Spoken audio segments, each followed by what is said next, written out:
Welcome to this new session of the online course Energy Just Transitions of the youth in just energy transitions of Latin America and the Caribbean. Now we are going to have a conversation directly about climate change. Sometimes there are some issues that are not being discussed between energy and climate change. We are going to see how is this related that about climate change and how is this caused by human beings and the impact inequalities and urgencies in Latin America and the Caribbean. We are going to reiterate our gratitude from OLADE, the Strategic Alliance, the Youth for Energy 1.50 Chile, and the Geopolitical Observatory of Energy in Brazil. We remind you in this session that we have available simultaneous interpretation both in Spanish, both in English and Portuguese, so that you can access it from the bottom of the screen by clicking on the globe, just in the language of preference. Today we have a session with two wonderful speakers who come from Panama and Brazil, and with some origin in Argentina. So we have high-level speakers today, and I would like to introduce our first speaker, who is going to lead and guide us into relevant conversation for today's session. Thank you and welcome, Rosilena Lindo Riggs, a civil engineer from Panama with a wide experience in sustainable energy and climate change. She has been in the positions in Panama as National Secretary of Energy, being the first woman to lead this sector in that country. She holds a degree and master's degree in natural resources and environmental resources from the University of Panama, and policies in the energy issues. She's also worked in the United Nations Global Alliance for Energy Transition. Is co-chair of the Initiative of Renewable Energies for Latin America, the Caribbean, and is part of the Global Council of Climate Champions. Well, we welcome Rosilena, and to start today's conversation, we are going to show you a brief and short video that is going to encourage us to start this interesting conversation.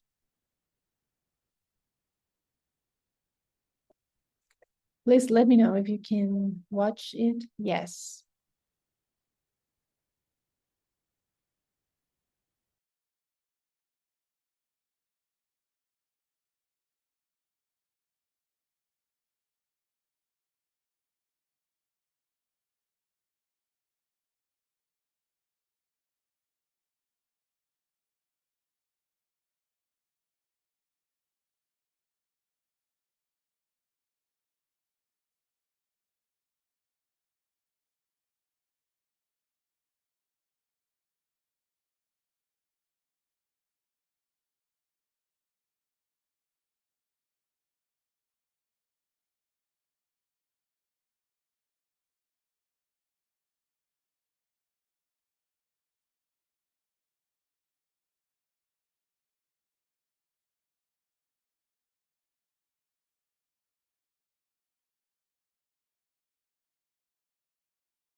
Please, Rosilena, go ahead. The floor is yours.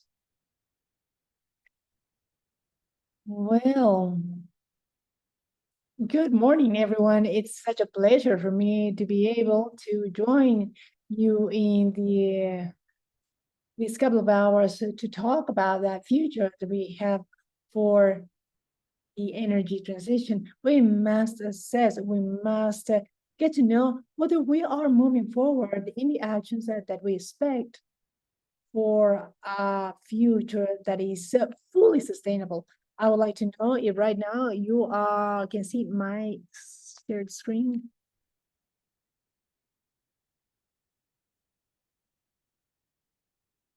Can you see it? Okay, great. Okay, is it full screen or not? There you go.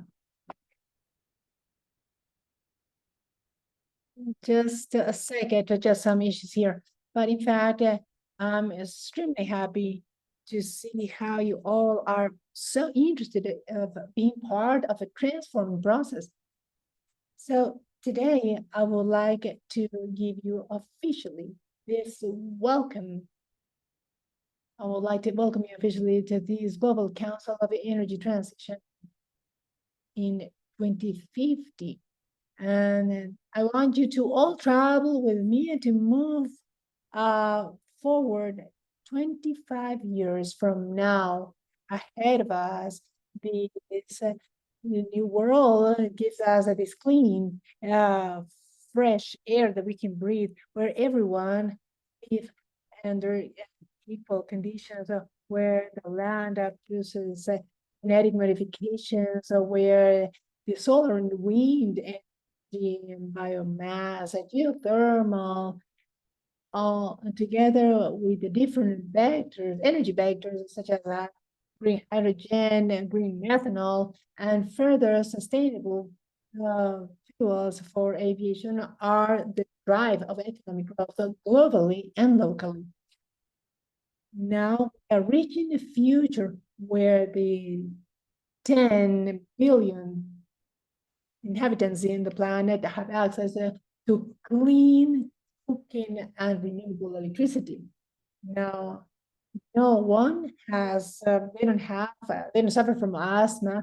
The last person who suffered from cancer was 20 years back. The societies, every single country evolved towards a new way of living. They decided all together to enable oil and natural gas to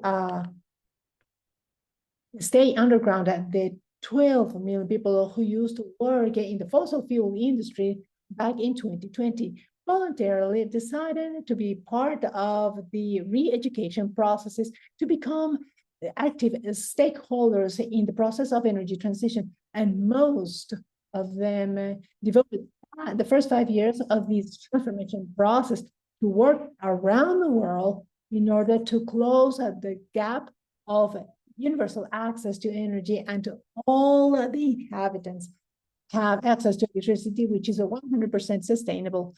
But you know what happened as well? The landfills and are in the past. Technological evolution has allowed it to identify a transformation technology of waste, turn it into the raw material of production of renewables. And yes, now there are no disputes for the extraction of critical minerals in the planet in 2050. By increasing the number of inhabitants, it also increases the organic waste. And these generate 20% of the renewable energy nowadays. And the transformation of solid waste in the raw material for renewables was awarded in 30 with the Nobel Prize. You know who discovered this? This was a Latin American expert. The planet, the climate does no longer represent a threat to the island countries, and the developed countries learned to switch their way of having energy and to live better, to enjoy nature, much less the industry of construction does not use the cement, producing great furnaces. Now there is a renewable chemical process, and we under attention processes in the floors and walls of buildings. All new buildings since 2027 have been built with this future material. And what the human beings enjoy a lot is the time with their family. The transportation evolved in such a way that cars driven by fossil fuels are in the museums, and now we are having batteries from green hydrogen that are recharged only once a year and allows a mobility of 100,000 kilometers. Doctors only work 5 hours a day because there are less skilled people, and they share an emission-free environment free of these greenhouse effect emissions, and the extreme weather are much less, although we still have debt to pay with Mother Nature. Dear members of the Global Council of Energy Transition of 2050, you have worked so hard and you bet on transforming an energy matrix in each one of your countries. You created initiatives of radical collaboration to implement more sustainable energies and that all countries would have access to them. What does this actually mean? Now that we are in 2050, we have to travel an additional, we have to take an additional trip, and the one that allows us to go back to 2025. I'd like to travel 25 years back to start building this wonderful future and to observe how it was the energy reality in Latin America just before humanity reached this point where the growth of sustainable energies started to change the development of our entire environment. Now that we are back into the present, I would like to remind you of a phrase that I love a lot, that always inspires me, is right here, to plan and to bring future to the present so that you can do something about it. And now you with me, we are going to check out how we can move forward in that future and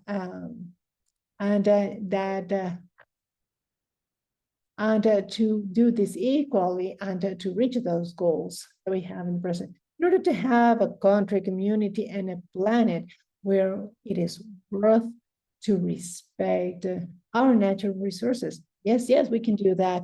But anyway, there are really good news, a lot of good news in regard to the progress, in regard to renewables. At the last report that was issued by 21 is it stated that renewable capacity added in the Latin American region and the rest of the world last year reached 741 gigawatts of renewable energies. And if we look at this map in here, we realize what's the country that has increased its capacity renewables. China, it has a greater capacity of production of renewable technologies. They have also a policy that is moving forward a lot in order to foster the installation of solar power.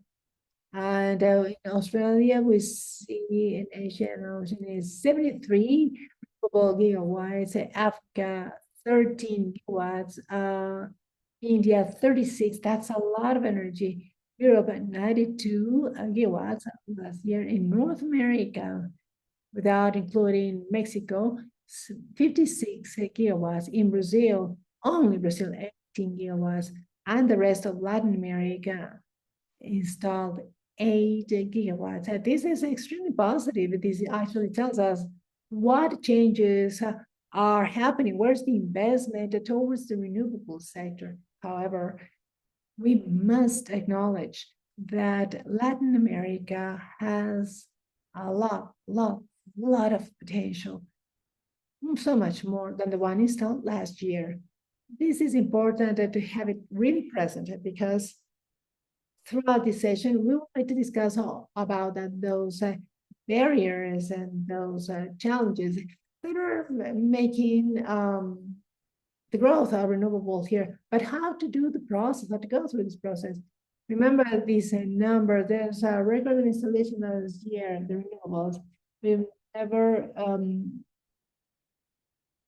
there's so much more renewables than last year. However, this also shows us that in renewable energies are having an unbalanced development. Most of investments in China and what is happening in the rest of the planet. One of the last things that we are going to discuss in this session is about the geopolitics of energy. Many things are changing in our political environment. We have governments with different styles. In Latin America, we are in the middle, literally in the middle of a trade war. And this is all impacting the balance in the growth of the energies globally. And just to show you, this graph shows very clearly. It is important also to remind ourselves that this report by REN 21 a few weeks back, it reminds us that although there is an important growth in terms of renewable electricity, there's also an important percentage of the process of use of energy that requires heat. And this usually happens in the most difficult sectors to decarbonize, such as the industries. 46% of the total energy required for heat is still based on fossil fuels. We have just a small percentage of 10.6% of renewable heat. This is done mostly through geothermal energy, solar energy, and a few biofuels. In the terms of transportation, the 31% of the total, only 3.6% globally is based on biofuel. This tells us that although we have interesting numbers in terms of renewable electricity production, we still have to make a greater effort to accomplish that energy transition in all the aspects of the use of energy. We see that that 23%, 30%, 23% of electricity is from total, about 30% represents the renewable electricity. If we assess the consumption of energy as final consumer, only 13.4% is seizing renewable energies.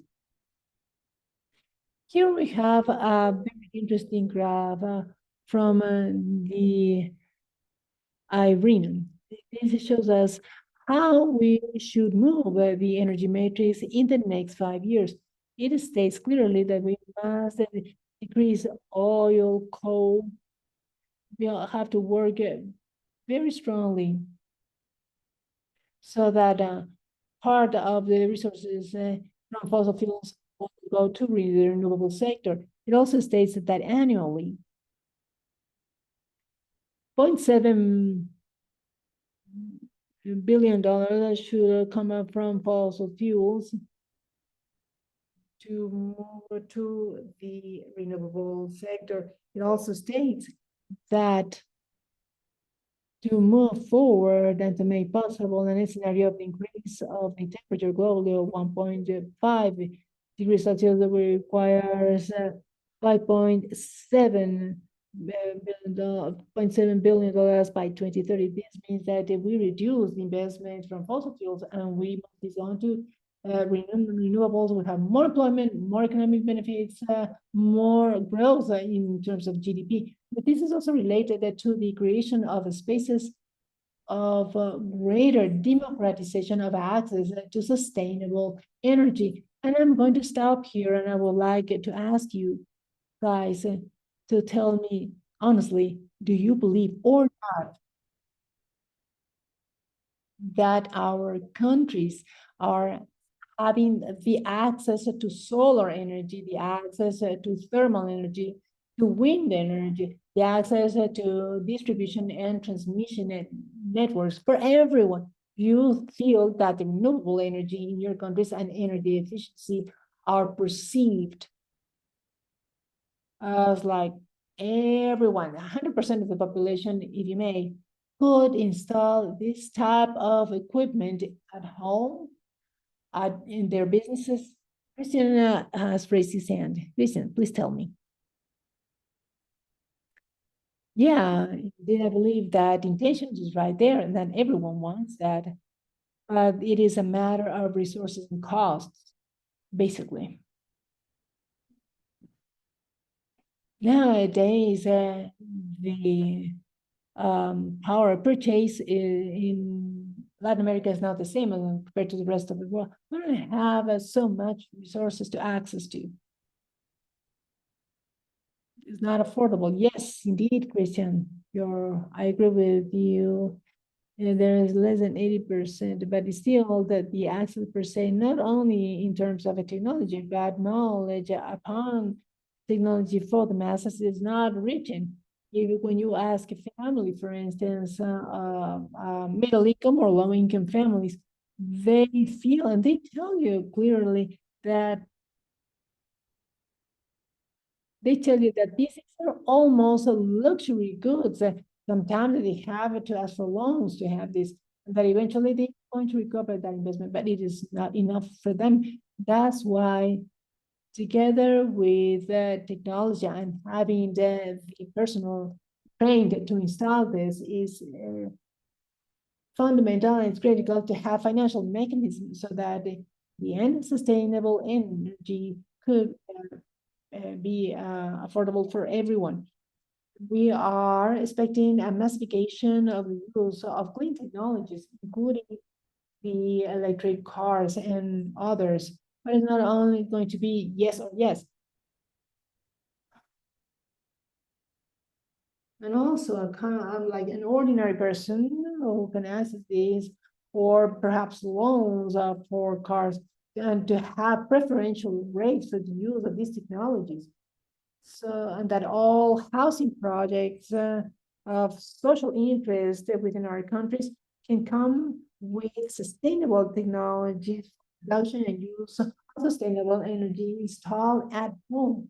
Now, for instance, in Panama, there's the distributed solar power has increased a lot, but in the profile characterized by high income, and those who are seizing the distributed solar energy that do not belong to that amount of purchase power is because that they have been participating in different programs, support resources from international corporations and others. It is not sustainable in the long term. Considering that we are seeking for the economy itself of our countries to be based on renewables, and that purpose, we must bet on having differentiated behavior of the financial sector as well as from the private sector. I go to his grade from a clever answer with in HT. Yes, clever. Yes, indeed. With Rosilena, in regard to international cooperation that is not sustainable, because indeed here in the Ecuadorian Amazon region, the communities have been benefiting from international cooperation since they don't have access to electricity. There are some isolated areas in some part of the country. There are sustainable transportation projects with solar panels. However, from my perspective, as you mentioned, I am from the indigenous peoples. As you mentioned, this is not going to be sustainable. Therefore, we needed to seek the implementation of those technologies that will contribute to the local economy generation and to be able to sustain with this type of investments and projects that are reaching those communities. Thank you. Thank you, Clever. I really like that. And I think that is essential. We must take lessons learned from the past in the 80s and 90s and in early 2000s when these corporations started to come, and they usually came, okay, I'm going to give you the solar panel, I'm going to install it, and I'll tell you more or less how it works, and then goodbye. But where are those solar panels? Many of them are actually for patio or backyard purposes, where people put their clothes on, because there is no install capacity. It's not just a matter of donating, installing, and leave. We have to start working from the very beginning of the projects, involving those that knowledge and ancestral knowledge in the native people, in the indigenous peoples and the campesino. I would like to invite the people to stop looking, those who have no access to electricity, as people without knowledge, because there is a different knowledge that we must respect.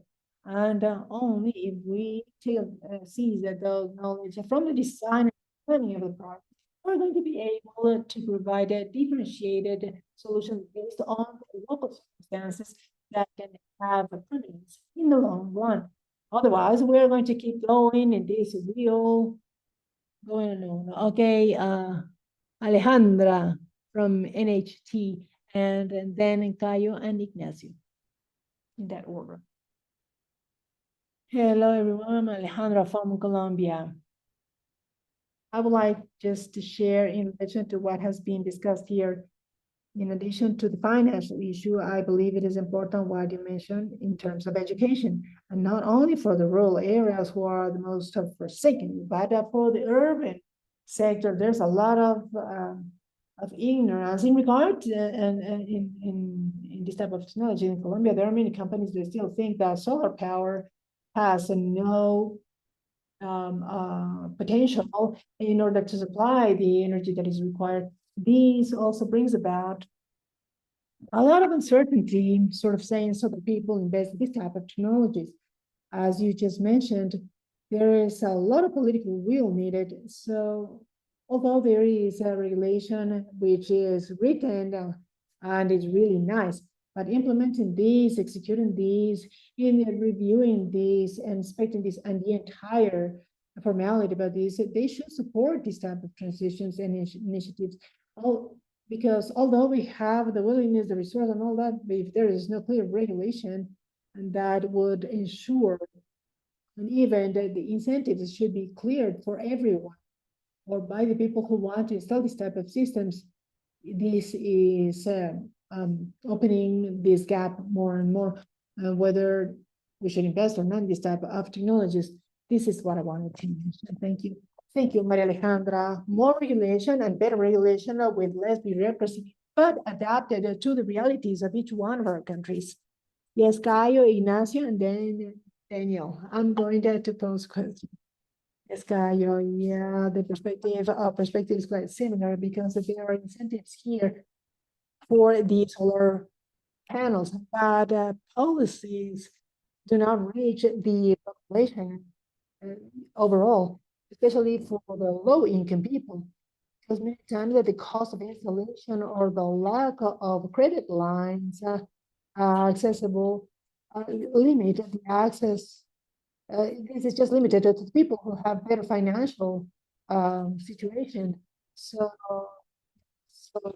this is kind of, we have to improve these access to clean energy. 100% agreed, Tayo, because of those, in terms of the SDGs, the 7th SDG, that is energy, as you create equalities in access in the energy resources, especially if it is sustainable, then more impact you will have in the reduction of poverty and the fight against hunger, the improvement of health. There is an ideal opportunity to create inclusive policy, not only thinking that we want, of course, more women present in the energy sector and the entire economic chain that comes from the energy sector, but also we want, now that we are shaping up this new development, to have the spaces to become inclusive, to be actually inclusive in our indigenous peoples.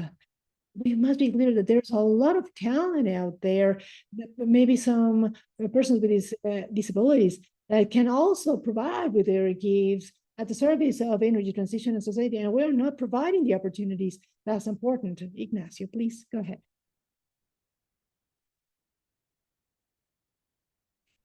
Oh, Ignacio, I think, yeah. Oh, he's gone. Okay. Since Ignacio is not there and Daniel raised his hand, please let me know. Ignacio, is that you? Yes, I'm sorry. I didn't open the mic, sorry. I'm Ignacio from Mexico. Well, first of all, I want to say that at some point I had a brief participation in a project in the community. This was a project in solar panels. They were not connected to the network of the country. And this only worked just a few hours around the day. And those storage systems that they had were obsolete. So I think the big problem is that well, because of these panels, when the capacity started to be less and less because of the washing machines that they were buying and all that. So those solar panels did not contemplate such a quick growth in the demand of energy. This was an issue. Another issue that is quite recurrent is that the system sometimes is just in the batteries and in the cars, for instance.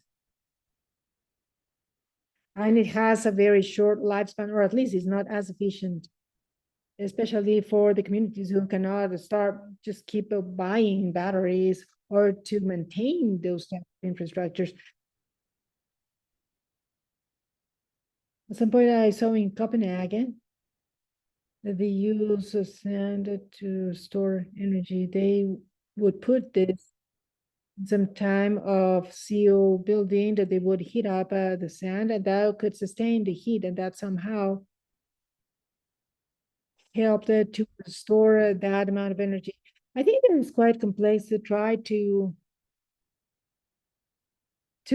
put or to have a one size fits all solution, because it depends on the geography and the culture of the countries. Perhaps what we could start doing is things like that, to start educating the population and to go from the specific to the general and to throw this net to everyone. But we will start with very small projects where we can actually show, or successful cases perhaps that we can explore, that we can escalate and replicate in other areas. In the end, I believe this is what can be more impactful.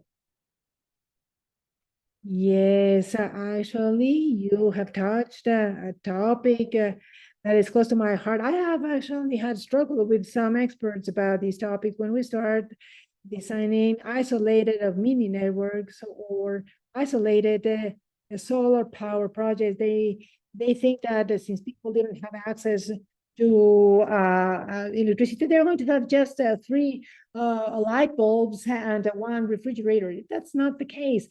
As electricity is education, entertainment, access to connectivity, and indeed it improves the quality of life. If we design these spaces to provide energy, but we leave people in the energy poverty, that's where it happens. That's when we have these type of situations. And of course, if they want to buy a washing machine, but they do not understand, they don't know that the system does not withstand this type of consumption. That is very important, and not to be deceived or to let everyone lie about having access to energy in an area there was none before. And also, the same as in the design of the road system, sometimes they just build these two-lane roads when it's ready. We already have this traffic jammed because these roads are full of cars. The same happens with the energy projects, taking into account that climate is changing and that we are going to adjust to it or adapt to it. And this entails more consumption because some places are hotter than others. and other places will need also to condition spaces because of the heat. We should not assign looking into the past, but into the future that we have present. But Daniel, there is a point here in the presentation that I would like to ask and for you to provide your input. We expect for the policies that are being designed, the public policies that attract investment to tackle all the technological areas by 2030 and 2050. So my question is, do you think that our countries or your country in particular should just stick to one renewable energy? What do you say, Daniel? Well, good morning, everyone. Thank you for the opening to be able to talk. There are a few issues actually that I would like to add, and also adding a comment to my previous colleague in regard to the renewable energy projects. Recently, I had a consulting service with FAO or FAO in an indigenous community where there is some restriction. The community actually was benefited by solar power through the Embassy of Germany about 6-7 years ago. Nowadays, they didn't have any access to electricity. We call it a national interconnected system. I don't know how is this called in other countries, but in Bolivia it's called that way. And that situation led to seek alternatives. Nowadays, Bolivia goes through a very important energy issue, not only in terms of the access to fuel to produce electricity, but in terms of diesel, GMB, as we call it, that this is a vehicle and more natural gas. It also happens that in the solutions and projects that were discussed before, there are resources, but I think that the resources are not well invested. So in that regard, I think that in order to answer the question, the issue about a national policy here in Bolivia, the regulating entity is the national state. They manage a lot of contradictions here. They aimed for Bolivia 12 years ago, and with the government back then, they wanted it to become the energy center of South America. But that was great, but how? Well, with foreign investment and engagement and collaboration. According to this national council, but if you wanted to transition to an energy matrix that is much more renewable, and for instance, in the subsequent years, they approved of a law where they took advantage of the legalization of the illegal cars, the chuto cars, as they call it here. So how can you switch an automotive sector to illegal cars that are going to consume even more? So we were going through this. Bolivia also divides into different departments. So I was able to work in the department of Santa Cruz, which is the largest department in Bolivia. And contrary to the government, they created a policy. This is a department policy of climate change in Santa Cruz. It is accessible and it has its own strategy, where the department governments have their specific goals, how they attempted to contribute to the national government to comply with the NTCs. But there's another issue there. Many times the governments or the municipal, local, and national departments, well, we want for the population to do this, but if we go to the institutions, they lack renewable energy. They are very little efficient. So how do we want to educate the population if in-house we are not educated, we're not being trained? So I think that this happens because of a lot of factors, you know. For instance, something that we proposed was a program of energy efficiency within a facility so that we can reduce the consumption and to have an ongoing schedule to be more efficient in terms of energy. So I believe it's a little bit. Thank you, Daniel. Thank you so much. And for what you said, the word that comes to mind is coherence. We need coherence among those who are planning and how we are implementing all this, not only nationwide, but at municipal level as well. Indeed, the absence of knowledge in regard to these topics by decision makers at all levels makes us to go 2 steps forward. And I love the repository of the free of charge courses that Olade provides. And I think that we must use these common tools in our own countries where we know that getting a training course in energy and efficiency for some governments say it's very difficult, but we must disseminate this. I know that you cannot train to the entire personnel on site, but you have these virtual tools like OLAD, the World Bank, the International Development Bank, even the United Nations, that they are great resources. There is a UN courses in terms of gender. You should also check out the UN Women page or website to see those capacities that are you can access just one click as we or while we solve the budgetary issues and to become a role model for them. I have a few numbers that are extremely important that you bear in mind. When we reach 2030, these are very important. I know that you all have heard about doubling the renewables by 2030 to double by 2030. What does this mean actually? Well, when we reach 2030, to keep following the same pattern, there was the average of increasing temperature 1.5 degrees. We needed to install 11,174 gigawatts.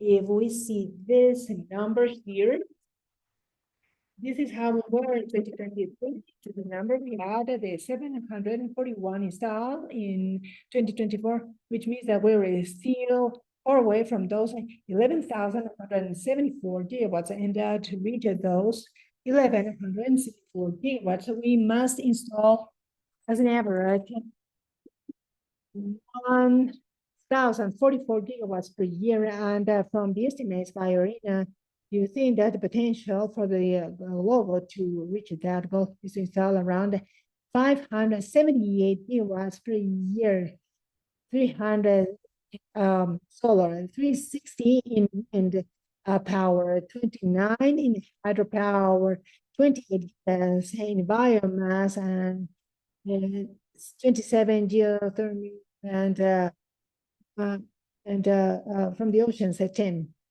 Okay. I would like you to raise your hand and tell me, why do you think that the modeling done by IRENA for the implementation of hydropower is lesser than most energies on this slide? Okay, you raise your hand, Jonathan, please.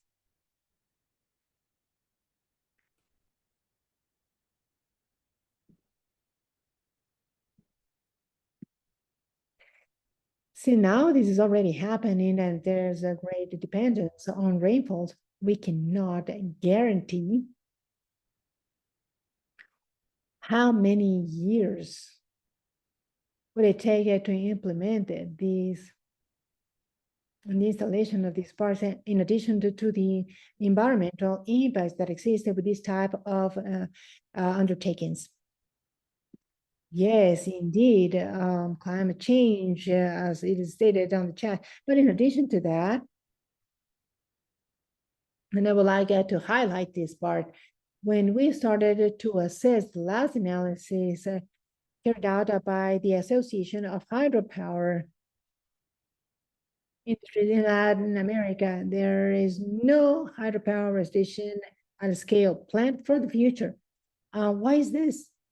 Well, regardless of what you just mentioned, Jonathan, it is very true. The impact of climate change is decreasing the rainfalls and changing also the temporality, the season, and the water resource Well, in Latin America, our peoples, countries, our communities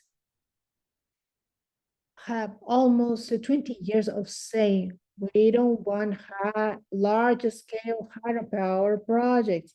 Those that are reflected here are very large in Africa and Asia that are still keep going, but in Latin America, we said no. It turned into a decision that goes beyond the energy planning per se, being inclusive. If our peoples or our countries say that they need or want another type of energy, we must listen to them and we must accept that in many of our countries, people prefer to sustain the hydropower projects differently because a great part of our matrix has already developed the water resource in the past, in the 70s, the 80s, in early 90s, where these were largely installed in Latin America. But because even though we have a great basis of hydropower resources, it is important to adjust that existing infrastructure to the new climate scenarios that we are going through. Because the entire development that we have around the hydroelectricity is still required in the future. Here, the farmers are the most impacted because their work is decreasing, and that is so important. For these processes or new processes of energy planning in all our countries, include always the interested party, the different stakeholders, those that can be impacted positively and negatively. This is key to be aware of it. Now, another issue in terms of numbers, we're going to say, okay, how much does this cost? How much does it cost to maintain the energy sector towards the path of the increase of the 1.5 degrees temperature? Discussing about renewables is not enough. This would require around $1,532 billion a year to increase renewables. But if we check the grids, transmission, and provide flexibility to the matrix, we require $717 billion a year. And also in terms of energy efficiency and conservation of energy, we require $2,250 million per year. This comes from the arena. Someone is saying that by 2030, we have to find out how are we going to get $31.5 trillion. This is, we have to be very creative. Not only the state that must place those or allocate those resources, but also the private sector. We needed to understand and to find the accelerators of that investment required. We hope that this could be done through the international cooperation entities. When we talk about energy efficiency, we want to double energy efficiency and to go from that increase or improvement of 2% to 4%. That means a lot of investment in the resource, new technologies, new development, new innovations. We also must continue working by 2030 in the electrification of everything and to increase the process of electrification by 30%. This graph on the screen is one of my favorite when I call to coherence. We assess what are the commitments of renewable energies that the countries have allocated in their NDCs, especially. This adds 5.4 terawatts of renewables in commitments in the NTCs. But if we assess the commitments in the public energy policy, those same countries, their commitments in the public policy, which is different from NTCs, is 7.4 terawatts in renewables. Those are the goals. So what is happening here? Why in climate commitments we are allocating less on what we allocate in the public policy? Because the public policy must be complied with as well. There is a big, huge gap in the financing, but also there is a gap of communication among the different parties that bring about a document or a proposed document versus another document. most entities are created and led by the environmental sector, whereas at the energy plans are handled by the Ministry of Secretary of Energy in the countries. That's where we call the coherence, so that there are no difference, because especially if you have commitments as a country. Now, if we go from the climate commitment to public policies commitment, what we actually lack, we still fall short. And we needed to push the public policy to be coherent, but also we must evaluate this to be able to reach that 11.2 terawatts of renewables that we stated, so that the globe is not becoming warmer and warmer. Of course, we must coordinate at the educational sector. That's fundamental, because I understand if someone who's working within the Ministry of Environment, for instance, maybe they have some notions about the energy sector, but they are not well aware, per se, the tricks of the trade that we usually say here in Panama, and how these projects have been implemented within the energy sector overall, and to go beyond electricity. We must be aware of the use of renewable heat, and to be able to accomplish that, indeed, what we still need to do is the bridges of communication, cooperation, coordination, especially bridges of understanding that each one of the stakeholders in this process needs the knowledge of the other party to make out of this more than a plan or a policy, to translate it into projects and initiatives that can be implemented. That's why we have to increase the capacity and the skills of those who are part of the institutions and organizations. As one of the colleagues said, we needed to work more in terms of regulation, to stop thinking that the solution is only on the generation of electricity. For the interconnection of the countries, it requires upgrading.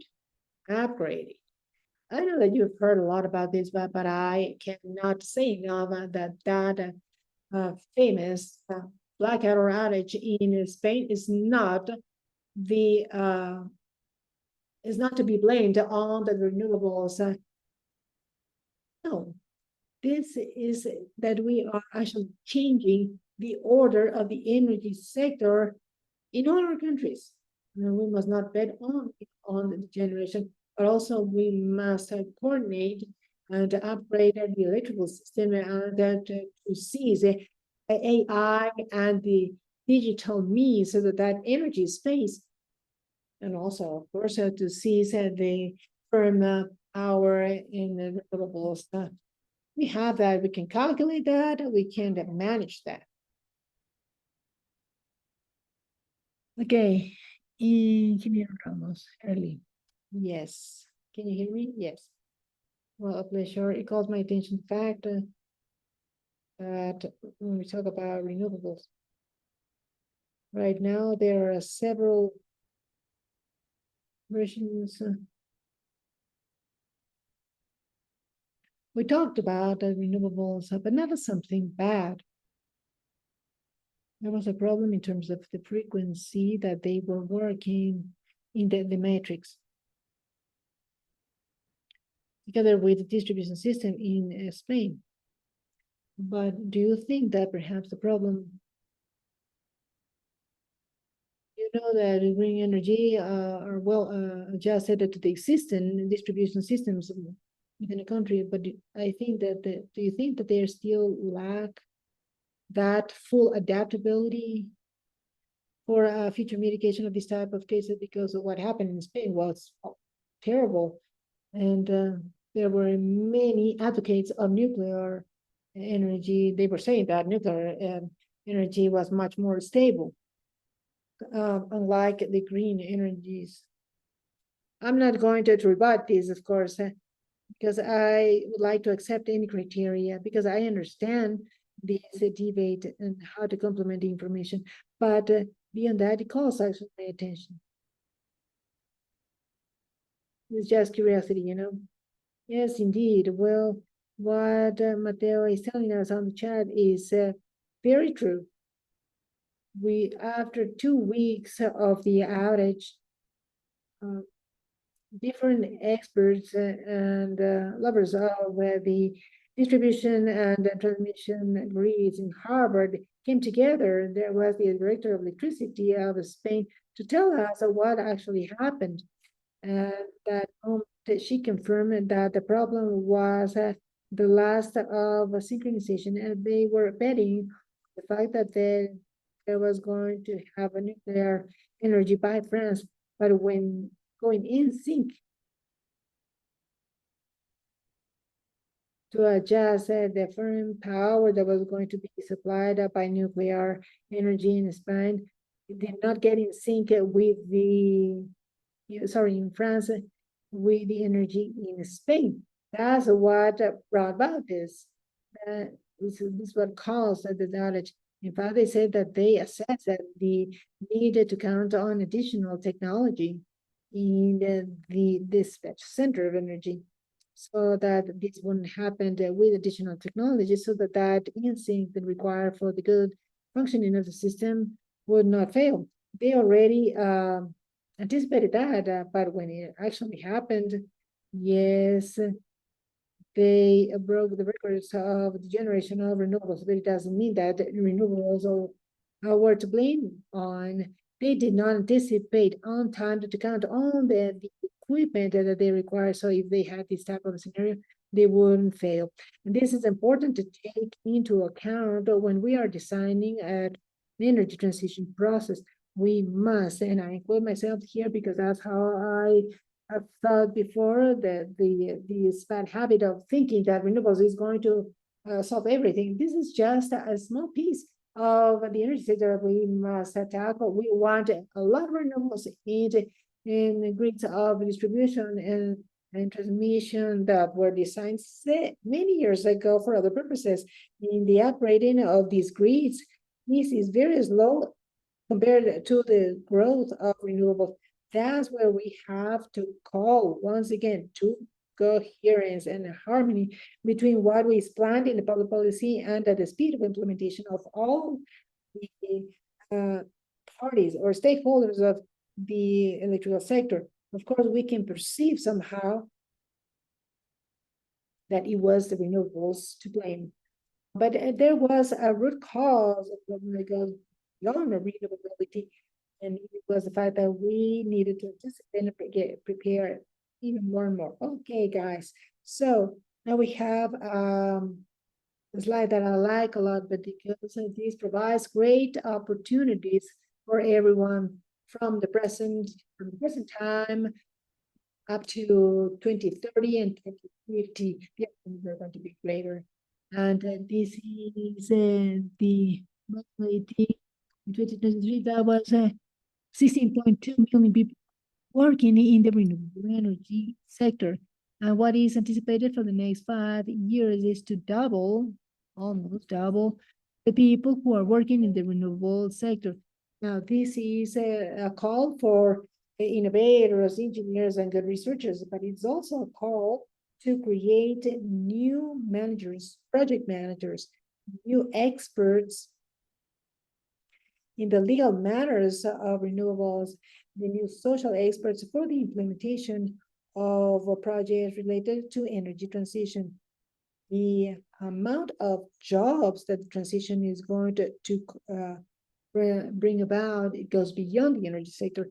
That's where I call your creativity, so that you can tell us what is the market niche that you would like to seize, whether you are perhaps an entrepreneur or a technology developer, whether you want to be a trainer of the people who are going to require a skill, especially in training matters.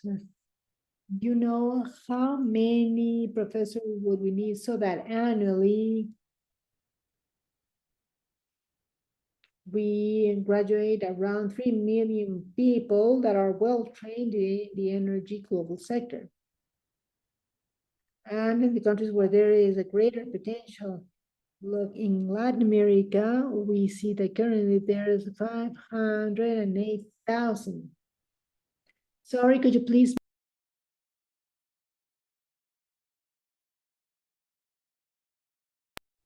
We can see that nowadays there are half a million people in Latin America working on renewables, but when IRENA made these forecasts by 2030, they did not place the amount of people of Latin America. So it was kind of uncertain, although we have a great potential in renewables, and there are investments that depending on the decisions made today and yesterday, that number has to be determined. We need massively people who are capable of installing those solar panels to drive the processes, to agree on the legal issues. And there is a great opportunity also for the change promoters, many organizations and people. And of course, it is important to have these smart grids. They're key in this process, and we don't have many experts in smart grids as we would like to and as we need. In fact, the opportunity is endless. So I would like for you to assess your interest, your skills, your talents and gifts, so that you do not let go this opportunity go by of becoming this job creator within the energy sector. And look, you already know what is being discussed around AI, artificial. Jonathan, would you like to add something?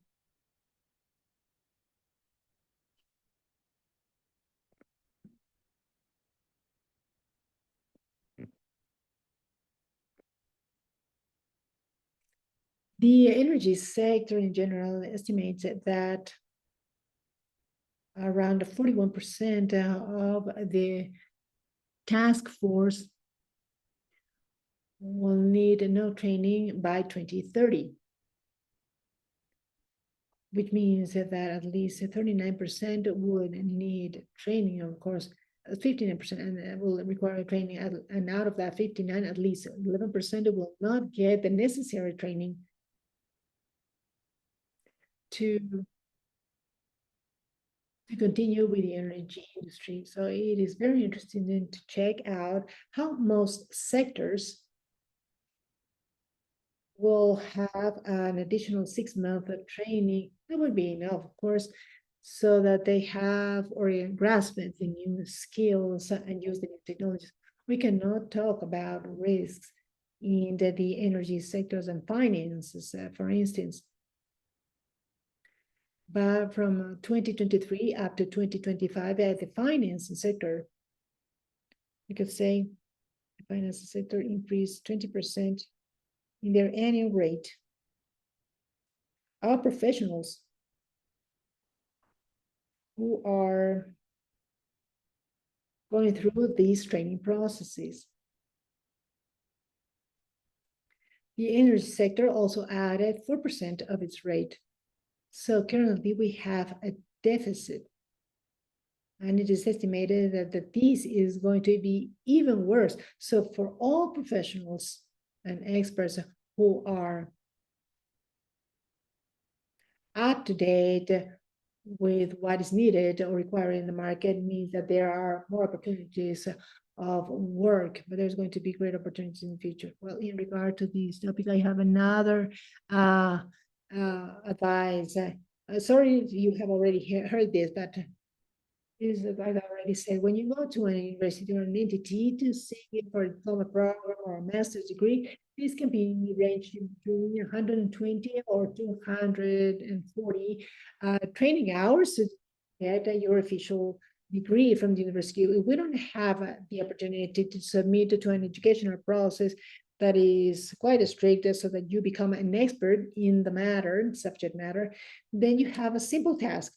You commit 1 hour a day about that subject matter that you want to become an expert in, and in the end, at the end of the year, you will have 365 days of training, of your own training, and there's no excuse, because we can actually talk and study about that specific topic and technology.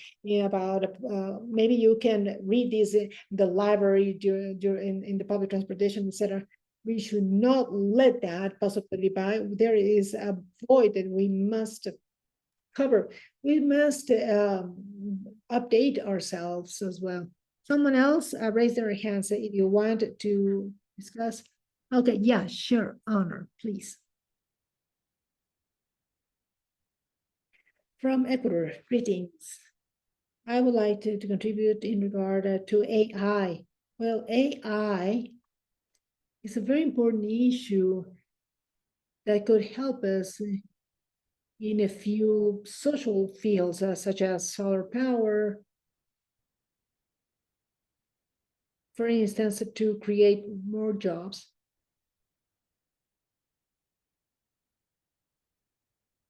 In the industrial sector, because there are many people who are losing their jobs because of that. So I believe that artificial intelligence can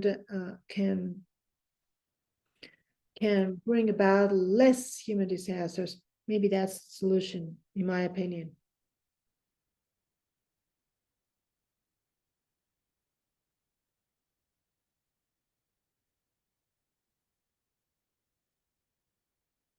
Thank you, Honor, for that comment. And yes, indeed, AI has so many applications and opportunities provided within the energy sector and outside of it as well.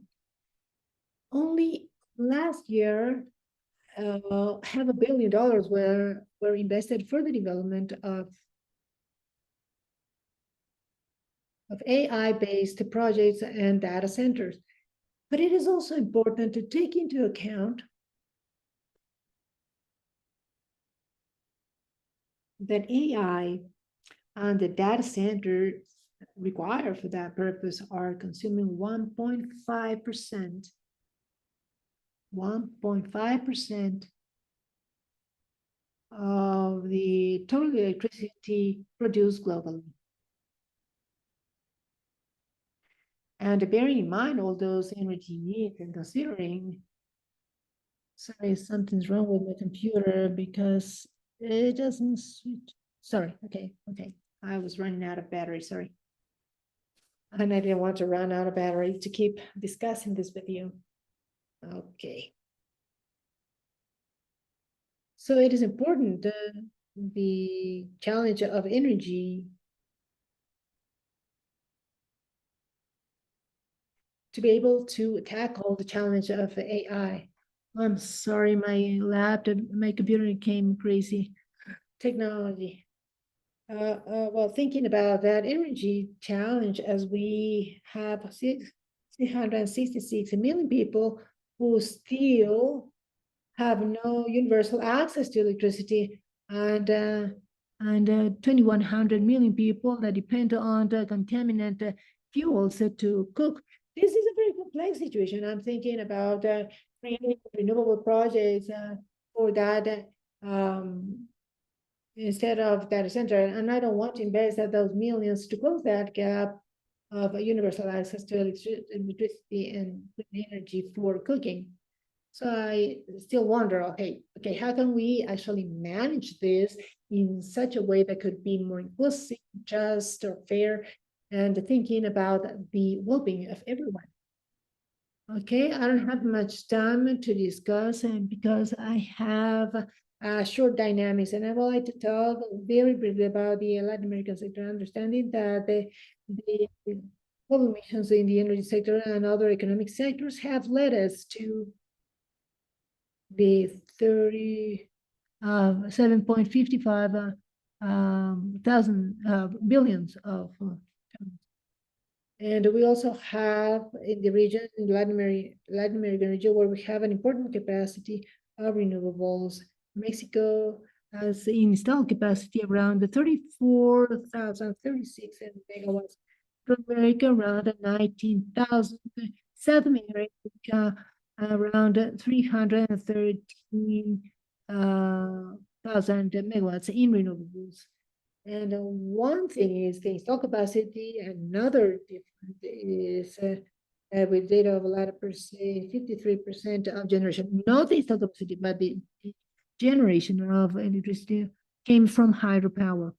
And that the next piece of that electricity base is important is natural gas with 22.7%, solar power is 0.5%, and nuclear in 2.4%, oil and byproducts of 4.7%, wind power 8.5%. Total, the total in February was generated 100 and 74 terawatts per hour. However, the index of renewability for Latin America in average is around 68%, where we have countries such as Brazil, Colombia, Costa Rica, which are of 75% of renewable electricity. And this is important. We have moved forward in this. We have a very rich matrix in terms of renewability, but also in the midst of all these changes. And that's what I wanted to discuss with you from the very beginning. We have a geopolitical energy situation to explore. How can Latin America take a greater advantage to that change that we are going through in regard to the distribution of energy resources and the routes to distribute those resources.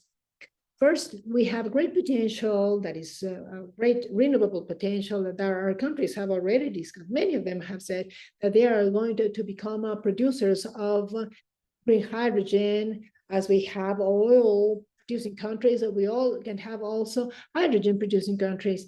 This is a great advantage in the worldwide energy sector. We have 163 million people in the midst of a process where the social conformities are still growing. It is important to take into account that we have a great number of critical minerals in the South, Brazil, Chile, Argentina. It's important also in Mexico. There is an interesting amount of critical minerals, and that to be able to position around that environment, we have so many competitive and comparative advantages as well.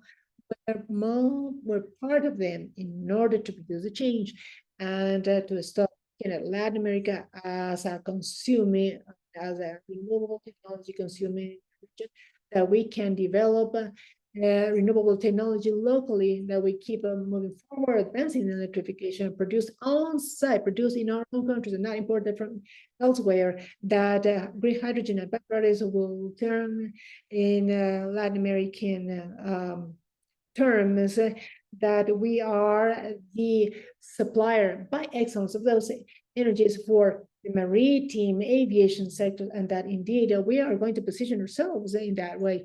We can accomplish the regional interconnections that will allow the flow to go back and forth of electrons, as we are in the middle of a changing climate that can affect those goals that we have set forth for the energy sector. We must want regional consolidation and to work all together, unless the amount of time that we say that we're competing. Oh, look, this country has great hydrogen project. That's where my competition is. No, that's not your competition. It's your colleague, your friend. It's the number one strategy to seize those competitive advantages in terms of renewables.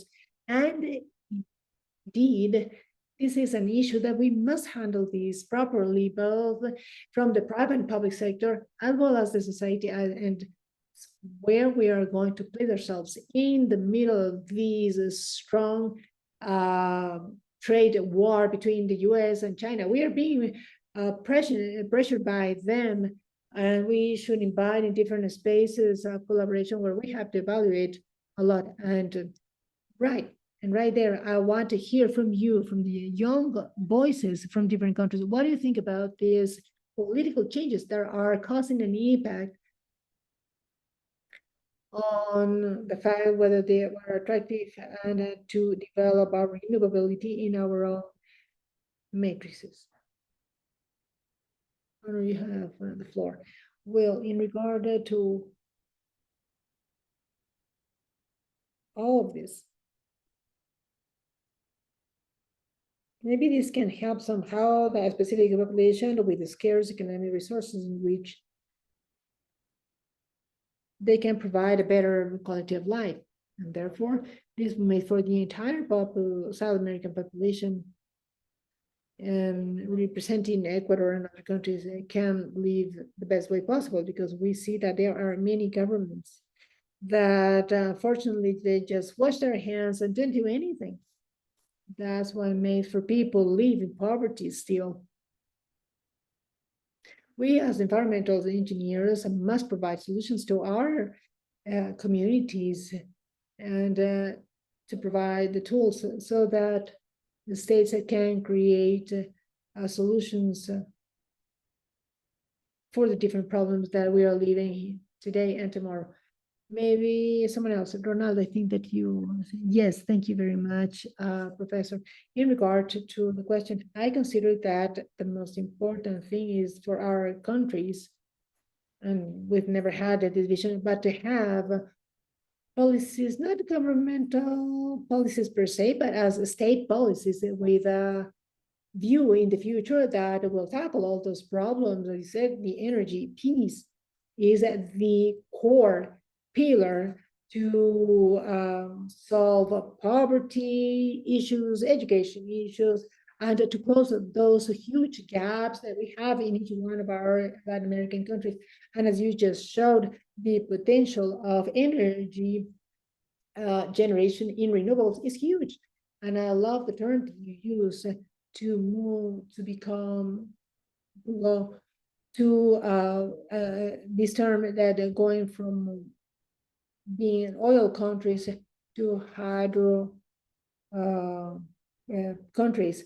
Of course, there is a great potential of the green hydrogen in our countries, but there's a lot to work on in terms of regulations and standards, and even the development of the infrastructure for this purpose.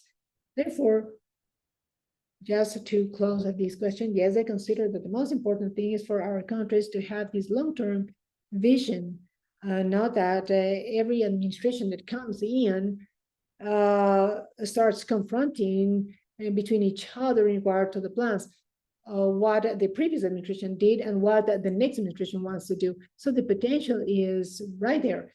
But we require the cooperation of all stakeholders, not only the governments, but also the engagement of civil society and the advocacy in all these public policies that in the end ends up impacting each one of us from our individual position at community level, nationwide, and regionally speaking. Because in the case of Colombia, for instance, right now, it's being discussed, and even they are advancing with a project of energy interconnection with Panama.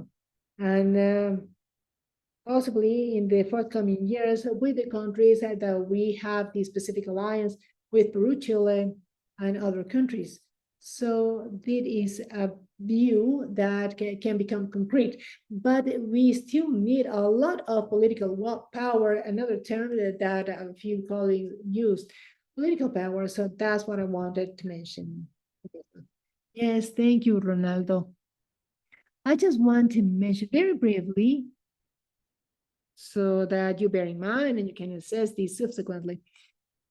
There is an issue that is kind of a nightmare for me, and I have to acknowledge that, is that in the midst of these ambitious goals, we have increased installation of renewable systems, the critical minerals are still needed until we innovate other material that may work to carry out these sustainable electron projects. And in the midst of these global tensions that where we are leading in armed conflicts in several parts of the world, one of the critical input for the creation right there is the critical minerals themselves are used for renewables. And that's where I have this feeling of being helpless, especially for those who have no or very little critical minerals, and those that want to invest in their own industry, those like the island countries as well, how are they going to be able to access renewable technologies if that resource is being used for non-beneficial purposes? And how are we going to provide that boost to create the required systems? That's where I would like to hear about more innovation around that topic to make sure that we are going to count on the technology to carry out this great task, especially with the local resources to increase our energy security nationwide, not only to bring about renewables, but the input and technology that we need to decrease that dependency. Over 86% of the total of solar energy used across the globe is manufactured in China.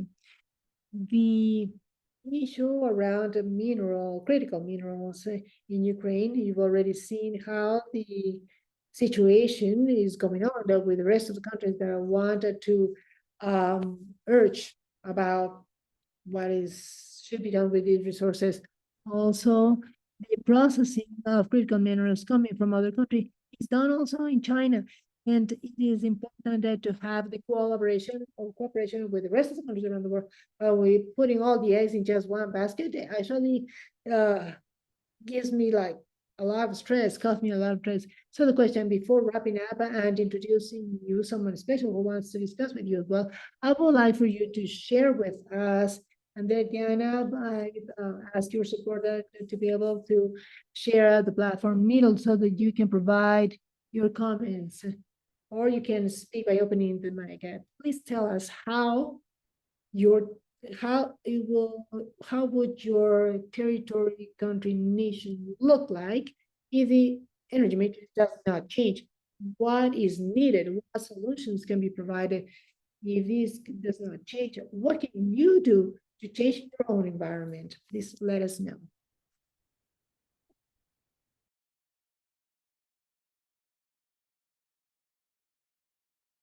Clever and Heidi. Good morning. I'm just going to add a comment or perhaps answer all three questions from my experience here in the Amazon region. In my experience, there's always been that type of distance between the energy generators and consumers. So it is important to educate the trade if the access to energy should be based on education. On the other hand, from the indigenous perspectives, we already have a past and present in regard to the oil exploitation and production.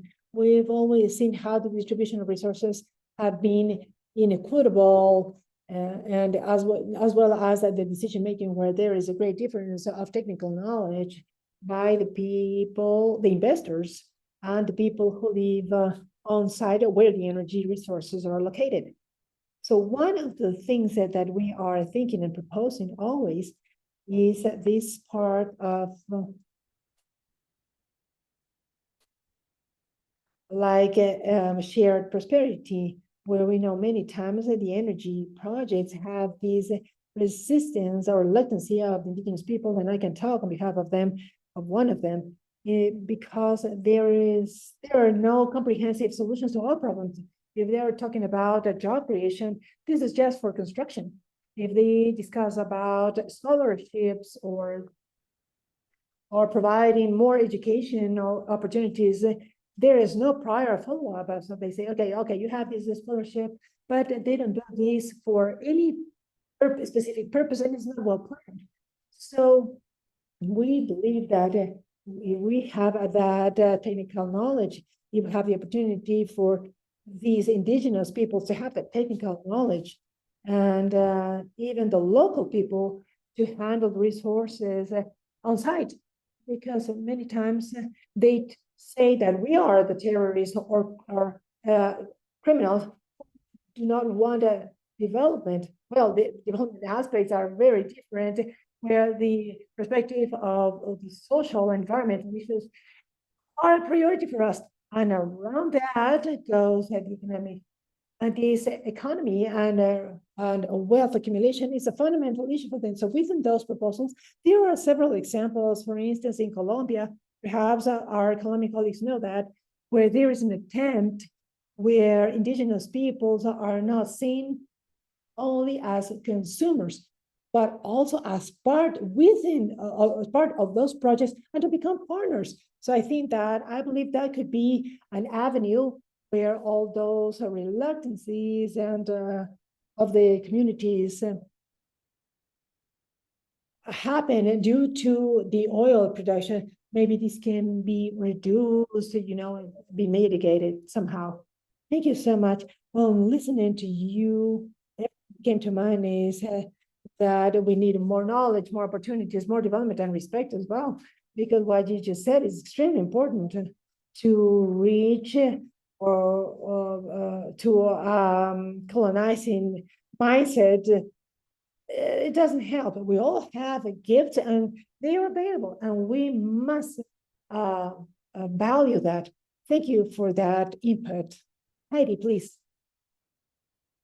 Hi. Well, first of all, I am from Dominican Republic, and the context is this. Very briefly, the most important thermoelectrical station is Punta Catalina, and it represents almost 30% of the energy matrix in Dominican Republic. So what's happening with it? The ash is coming from this energy generation is impacting all the populations around it. So there was a question I think that you put on screen. And in about carrying out some type of study that actually took place here through one of the work organizations together with the Autonomous University of Santo Domingo and another organization that protects the environment, another organization of fight against climate change. In the possible 6,000 deaths that can be produced in the next 30 years of lifespan of this thermoelectrical power station, power plant. Since this is the most important thermoelectrical plant system in the Dominican Republic, it is important to take it into account because of what I just said, the ashes that are coming out and how this is impacting also agriculture. This is in the town of Nisao, in a small community of Nisao here in the Dominican Republic. And in addition, in terms of the installation of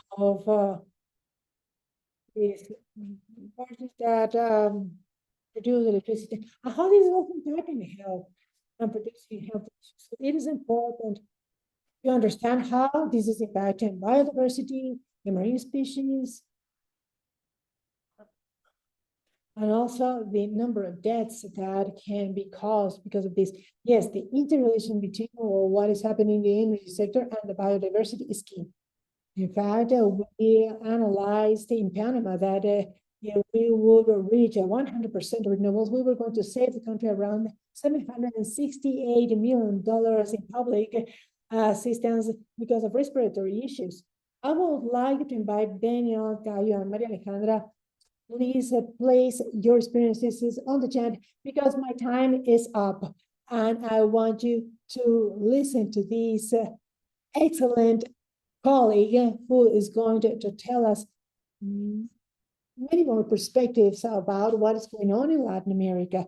She is a PhD in international relations of the State University of Rio de Janeiro, master in contemporary integration of Latin America by the Federal University of Latin American Integration, Bachelor of Arts in Bachelor of Science in Economics, and she's been working in institutional affairs in the Latin American Observatory in Brazil from the Energy Policy of Manila, and she was part of other work studies. She's also professor And you're looking already on the screen.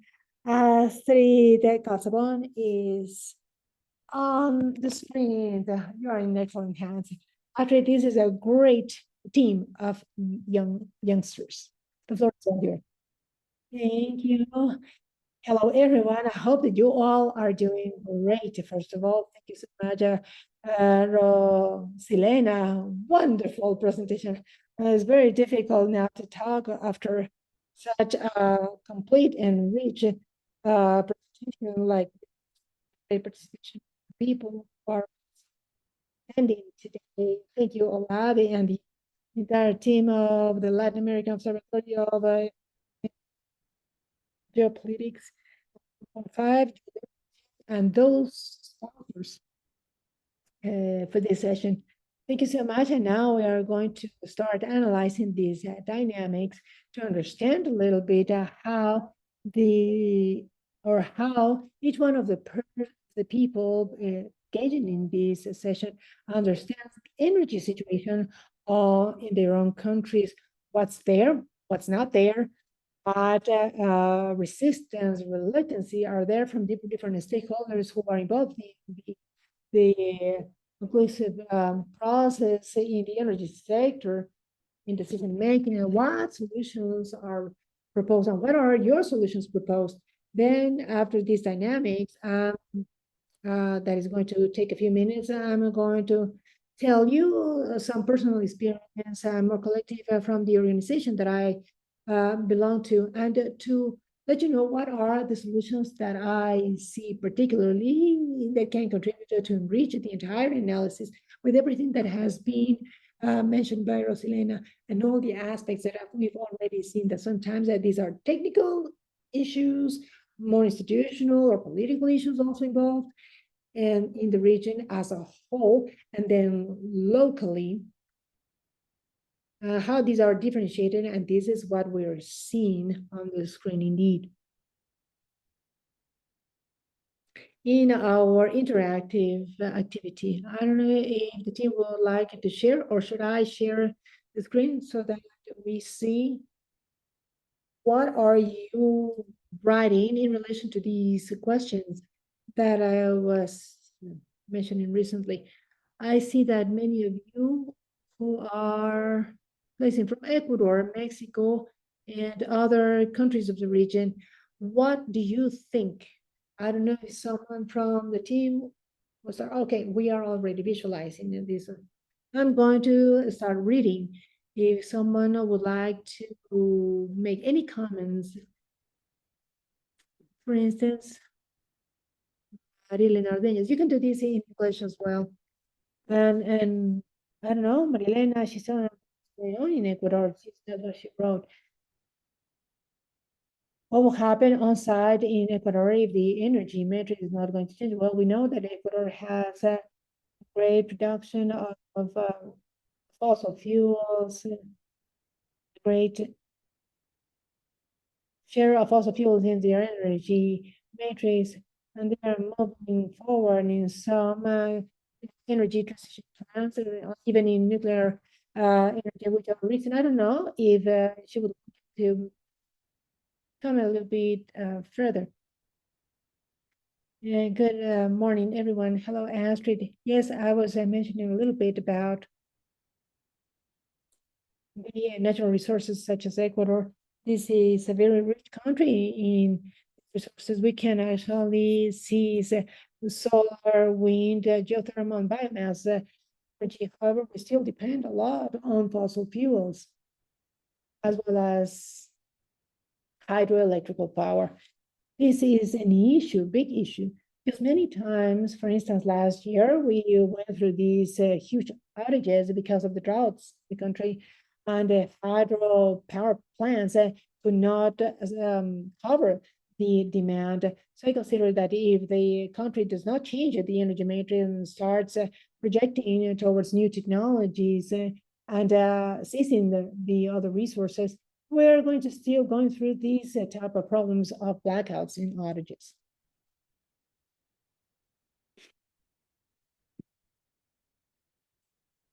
Thank you, Maria Emilia. It is interesting that observation that you just mentioned because when we talk with Rosalina, these outages in other regions, as she mentioned about the recent blackout in Spain, times our region is not as visualized as other regions that are richer or that are important in the international system. We see it just everywhere and all the news. But when we have outages in our region, it's like we are kind of probably used to that. It's like it happens that we have any economic or financial resources to be able to sustain a resilient energy system and that have not many outages. And it looks like this is a day-to-day happening. I don't know if someone could say, how can this impact the energy matrix in your countries, please? Let me see. Some of them are already discussing. Okay, let me see. Anita Nyakato also. Okay, here's from Ecuador. Please, another perspective, different perspective from the one provided by Maria Emilia from another country. Anita, maybe you can share a little bit your vision here. Yes, hello. Also, greetings from Ecuador. Well, in regard to the question, basically, the energy matrix of Ecuador, as my colleague just mentioned, based on hydropower and fossil fuels. So what do we need then? We must give rise to other resources. But sometimes the problem is the political situation that is focused in Ecuador, and I think that in most countries of Latin America, because they prioritize any type of project that is to be managed or invested, they prioritize the political aspect, whether it's convenient or not. And if it's convenient for politicians and it has some acceptance, then they are going to invest. But if an administration in office it's not convenient for them, then politically speaking, then they don't invest. So we must also share the social and political aspect of all this because we not see these, we want to see these individually, but a collective benefit instead. I think that at the end, all these problems that at some point we have can be avoided. The political aspect here plays a very relevant role to be able to solve this type of problems. This is my opinion. Thank you so much, Anita.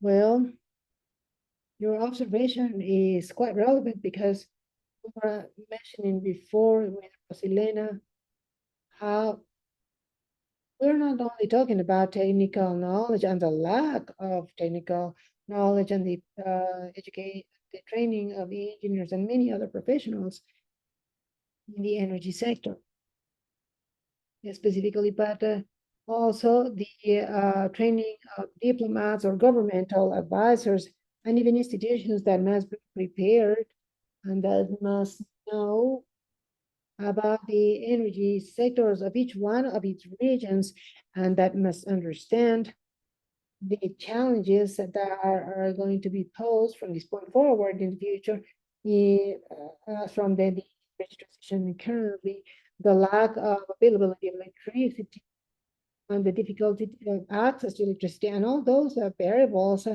that become more and more complex within our analysis on what would happen if our energy matrix on site does not change. Well, I don't know if someone else would like to make any comments, or we can move on to another country just to diversify. Someone who would like it to comment from Mexico, for instance, it could be Alejandro.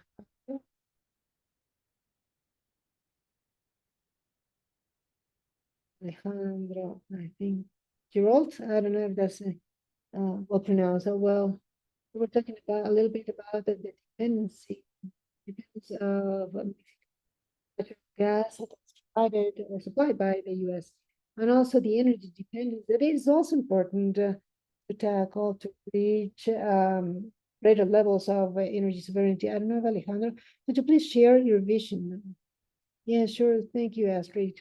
Well, I was typing that Mexico still depends on natural gas a lot. For long time, there were some energy policies that were reestablished for subsidies and to use natural gas instead of coal, which is less contaminant, but it's still an important emitter. We also import these from the United States through the gas pipelines. Once the US is going to need that gas, maybe they are going to cut off the flow of gas, which occurred back in 2021 already. And also, the problem in Mexico is the lack of investment in the electrical grids. As my colleague said, the good investment in the future will be the smart grids, and part of the governments are investing in fossil fuels, such as the Dos Bocas refinery, which was a bet of the current government and the current administration that was announced with the possible close of the Hormuz Strait, where we're not going to have a dependence on oil, but the Dos Bocas refinery refines 30,000 barrels per day, and we need 2 million. So it's not sustainable in any way.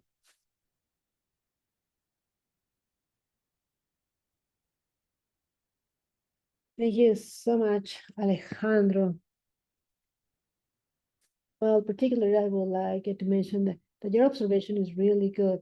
All sources have problems, difficulties, and there is no availability of all of them immediately. Countries have some difficulties to invest or to produce energy from certain sources.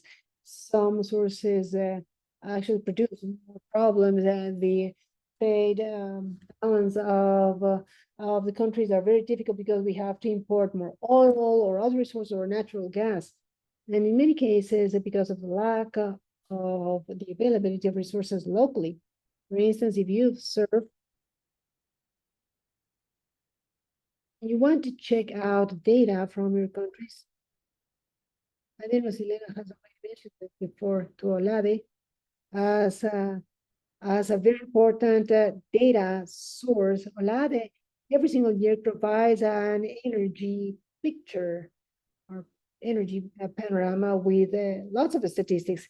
And there we can see the statistics per country and the analysis of the energy matrices of each one of the countries that are part of the region. We see, for instance, the situation of Mexico. If we check out a file called Energy Panorama, Panorama Energético, with the 2023 file, and we observe how the oil and natural gas reserves in Mexico started to decrease.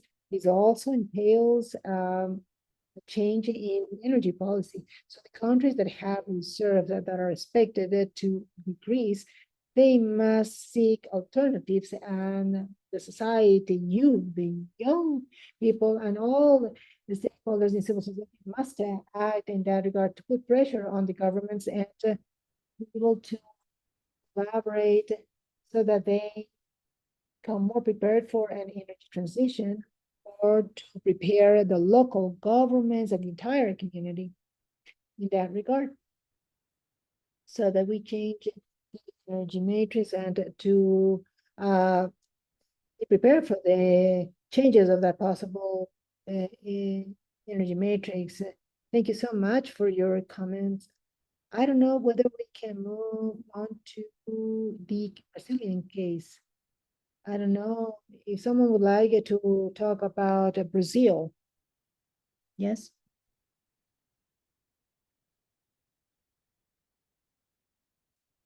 I think that in the case,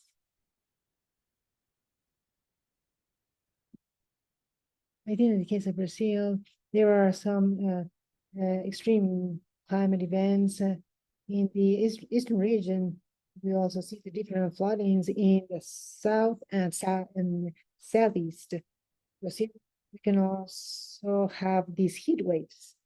But in Brazil has a great renewable energy potential and also clean energies compared to other countries.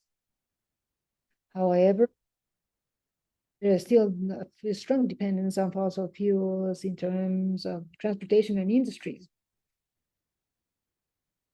And also the generation of thermoelectrical, and there is also a scarcity of water resources because of climate change. But I also see that there is a lack of public policies that are going to guarantee the access to renewables and low income. We must review that the expansion of those infrastructure and how those infrastructures are going to reach the low income populations.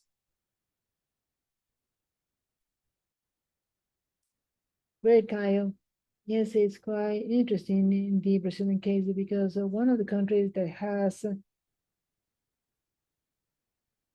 the highest renewables and clean energies country, and there are many problems, as you said, in terms of environment and also climate issues and disasters.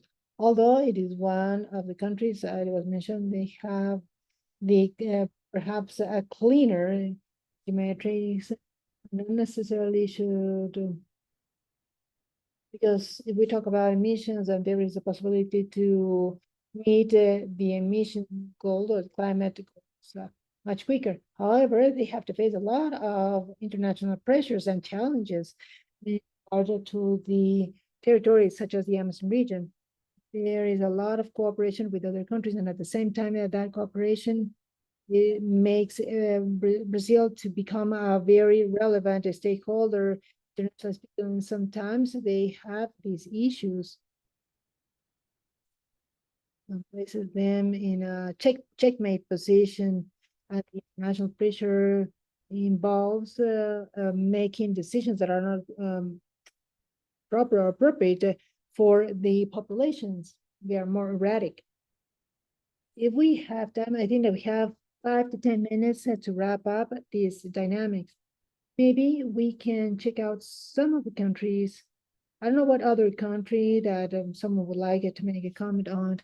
I would like to talk about Bolivia, please. Yes, sure. Thank you. Yes, indeed. Before talking about Bolivia, sorry, what's your name? Daniel Rodriguez. Sorry, Daniel. Well, before making any comments on Bolivia, I don't know if you can probably mention a little bit about the current situation of Bolivia that is going through certain problems of uh,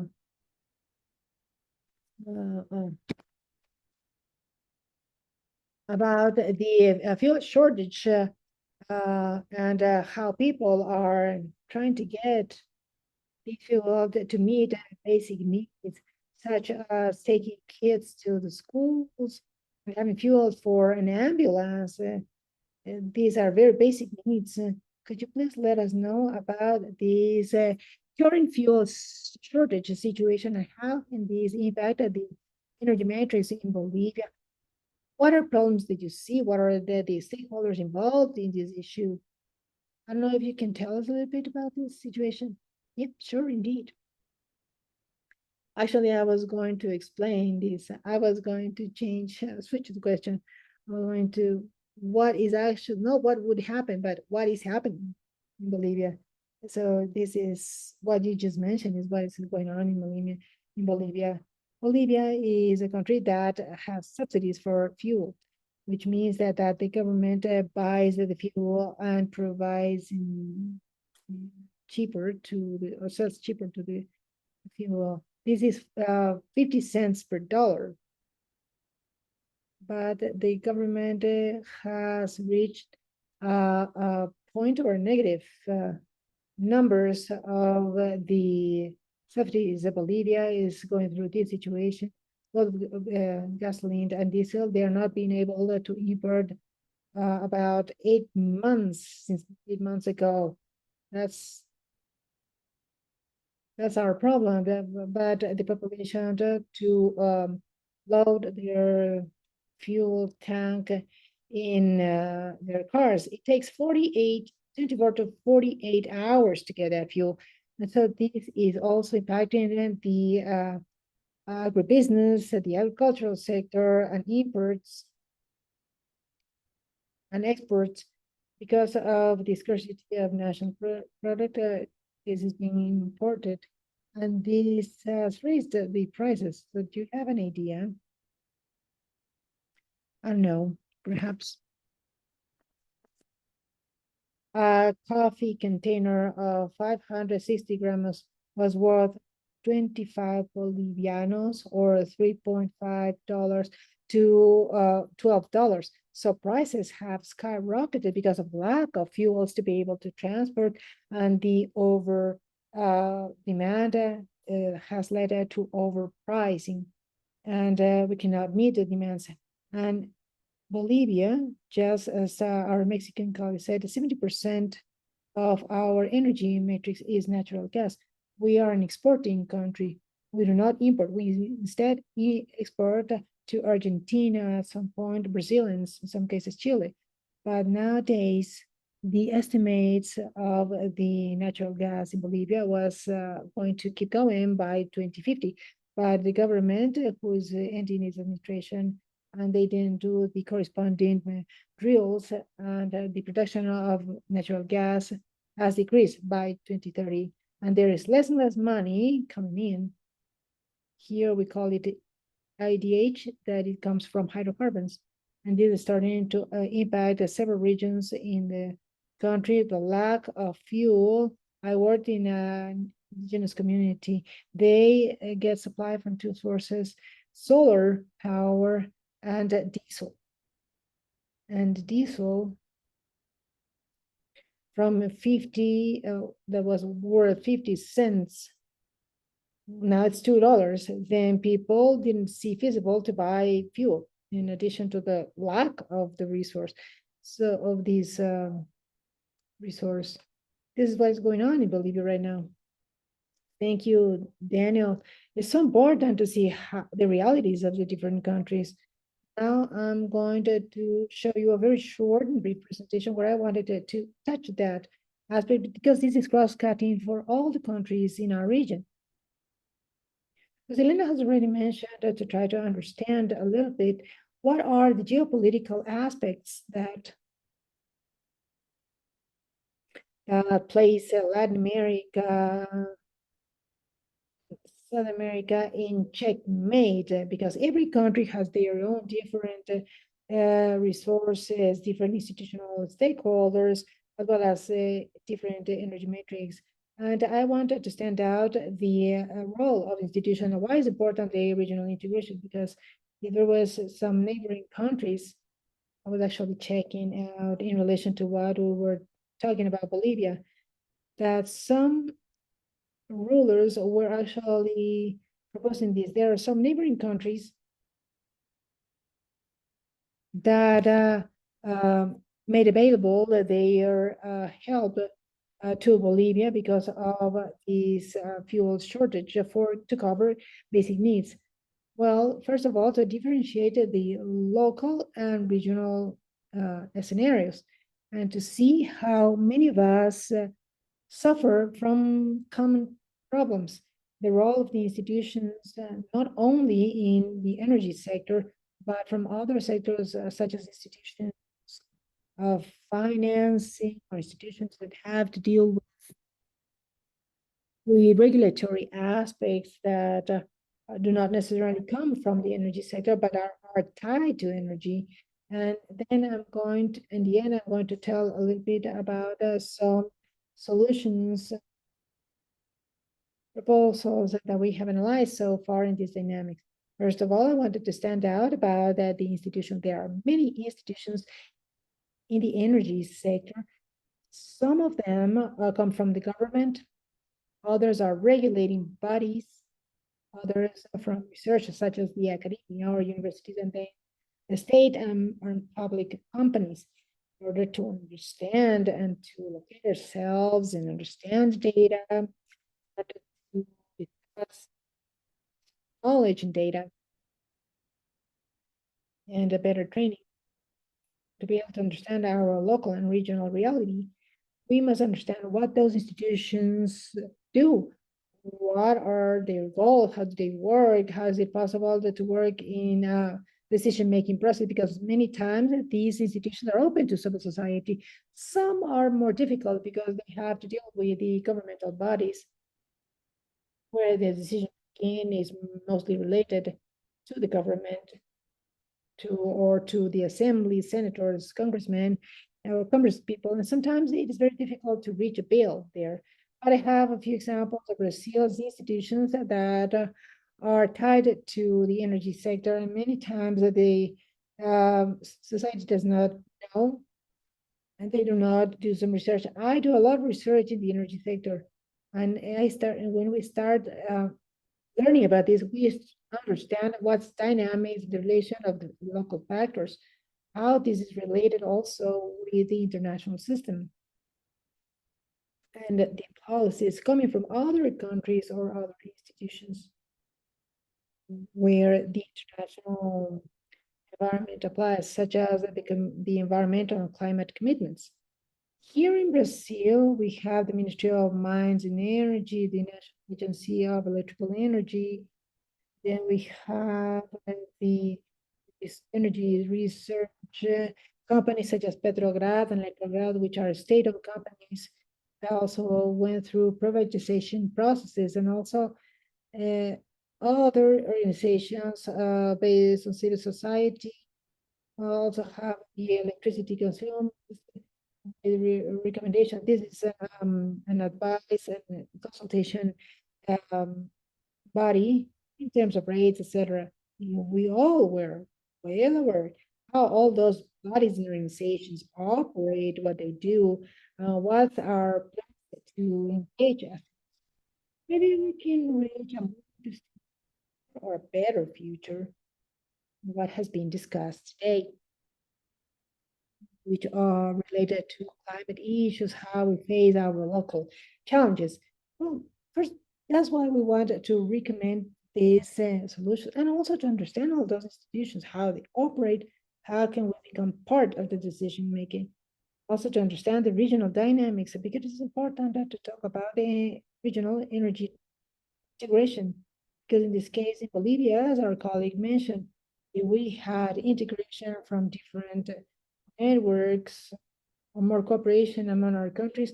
Perhaps we can solve such a huge problem of this specific issue with high cost of energy, lack of availability, how those local problems and regional problems interrelate.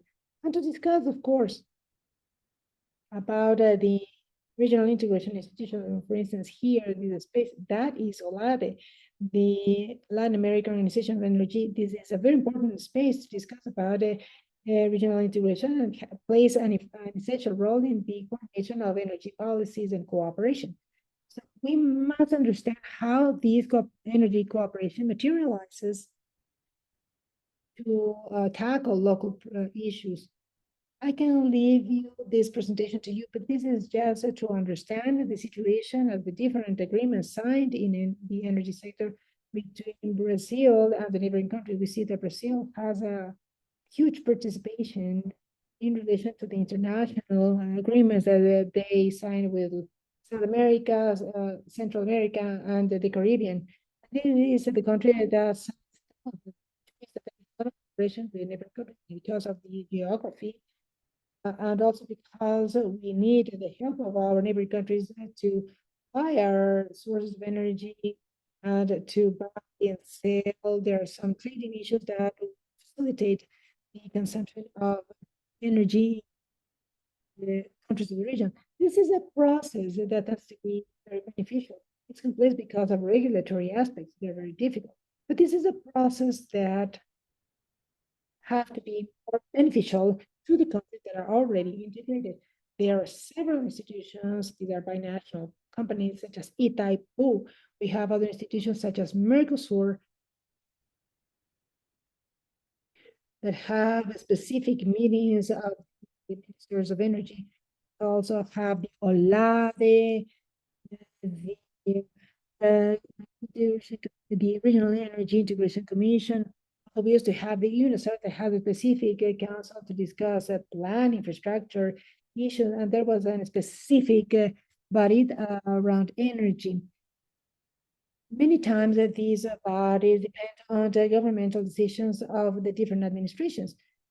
It is not only to understand the relevance of those integration institutions, but also to understand how they work, what are their goals, how do they cooperate, and to understand where are they heading to and why do they depend on every single administration comes in, and why is there an absence of long-term policies for regional strategy. OLADE by excellence who can contribute to the elaboration or to the preparation of a regional integration strategy. And other roles that we said, other institutions, they are not necessarily from the energy sector, but they can also contribute. These are banks, such as the maintenance, which is the development bank. We also have CEPAL and other organizations that do not belong to the energy sector, but contribute somehow to it. We must understand, likewise, how do they operate? How can we be part of that decision-making process? Why these multilateral organizations are relevant, and they contribute to the cooperation in the region. And to understand these dynamics overall in the international, local dynamics, to be able to differentiate them. Sorry that I'm going way too fast, but that's because of time constraints. But I'm going to give you a presentation that is short and basic, but it was just to mention about this, that there are many aspects, technical issues related to the availability of energy sources or the lack of energy sources, infrastructure, trading, to legal frameworks, problems that bring about dependence. We first about these and problems that have to deal with the trade balance in countries when they have to depend a lot on resources and to face the payments in the foreign currency. This impacts the local economy, also investments. Everything has an impact on the rates for energy consumers, which in the end is us who pay for that.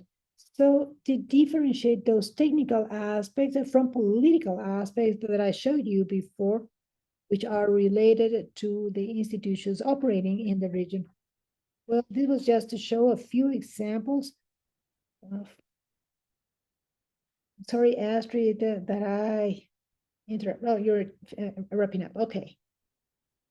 Okay, I wrap up this presentation now.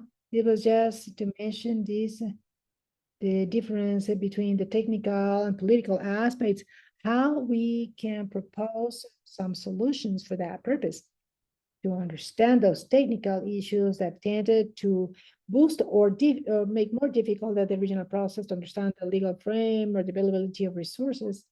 Basically here, just to wrap up, the lack of a strategic view from our region in the solid integration policies and a long-term integration view by all the countries of the region. They all have their own responsibility, but talking about this experience, what I was requested from OLADE is to try to explain to the youth, how can you understand your local challenges by understanding how these institutions work, how do they operate, and what is your place in the decision-making process, and also to understand what are the institutions that operate in each one of the countries and regionally,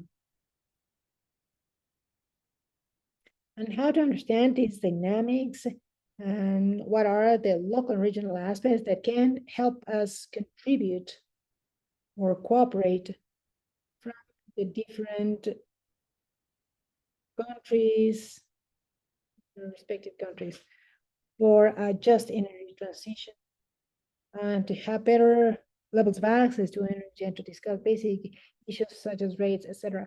I'm so sorry if I took so long. Thank you so much. I'm going to share this presentation and I'm going to give the floor to Manus to close or with some with final comments. Sorry, there are no more time for questions, but we are going to give the floor to Manuela from OLAGE, from the Latin American Observatory of Energy in Brazil.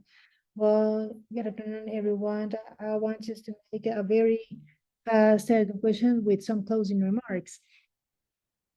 I was listening to everything that happened in this session. I could say that the great advance in renewables for an ideal energy transition, we need much more investment and well-trained, especially now the access to the energy is still dictated by the purchase power, and also having some indigenous peoples in disadvantage. They need more sustainable projects and a support, a constant support, especially to sustain technologies such as solar panels, for instance. In addition, the farmers are directly impacted by climate change, which impacts the price of our food, and the financing of this transition is with interference of oil with obsolete energy models. Electricity is a synonym of quality of life, and youth demands a more voice in the political decision making and more reflection upon company. Also, the lack of knowledge of the decision makers and as the policymakers, and also the um, the issues that are impacted by the climate change. And as I said, as we do not fight, we are not going to accomplish anything. So it is important to raise awareness of the youth and their role in citizen participation. Most the largest contaminant and polluters should investment is also needed to improve the distribution of smart grids. There is a huge potential for job creation for the youth in the renewable sector, but the Latin American cooperation is essential for our energy geopolitics. In this regard, it is vital for indigenous peoples to bring together their technical knowledge with the real goals that involve everyone in their own locations. Thank you so much. And that's it. Thank you so much, Manuela. As we mentioned, time is up for questions. Thank you so much to Astrid and Rosana for being with us today. And please, we will meet next Tuesday with session number 3 of number 1. Have a wonderful day. Sorry, just one question. Capebla